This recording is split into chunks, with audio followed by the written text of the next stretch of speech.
পুরুলিয়ার এক ছোট গ্রামে বাস করত এক গরিব কৃষক। তার নাম ছিল হরিপদ। নিজের ছোট্ট জমিতে ধান চাষ করেই সে সংসার চালাতো। স্ত্রী, এক ছেলে আর বৃদ্ধ মাকে নিয়ে ছিল তার ছোট পরিবার। সারা বছর অনেক কষ্ট করে সে ধানের চারা লাগিয়েছিল। ভোর থেকে রাত পর্যন্ত মাঠে কাজ করত। কারণ এই ফসলই ছিল তার পরিবারের বাঁচার একমাত্র ভরসা। কিন্তু সেই বছর বর্ষা যেন অভিশাপ এল।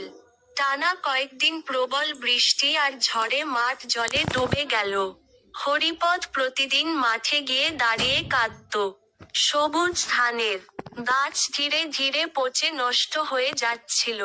গ্রামের লোকেরা সান্ত্বনা দিলেও তার বুকের কষ্ট কেউ বুঝতে পারল না। কিছুদিন পর মাঠের সব ধান একেবারে নষ্ট হয়ে গেল। ঘরে খাবার নেই, ঋণের টাকা শোধ করার উপায় নেই। মহাজনের প্রতিদিন বাড়িতে এসে টাকা চাইতো। হরিপদের স্ত্রী নিজের গয়না বিক্রি করেও সংসার সামলাতে পারল না। ছোট ছেলে বাবাকে জিজ্ঞেস করত, বাবা, এবার আমরা নতুন জামা পাবো না? হরিপদ শুধু চোখের জল লুকিয়ে হাসার চেষ্টা করত।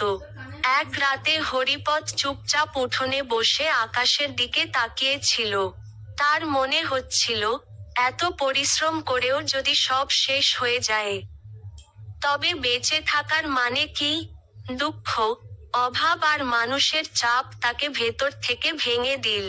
পরদিন সকালে গ্রামের মানুষ খবর পেল, হরিপদ আর বেঁচে নেই। সারা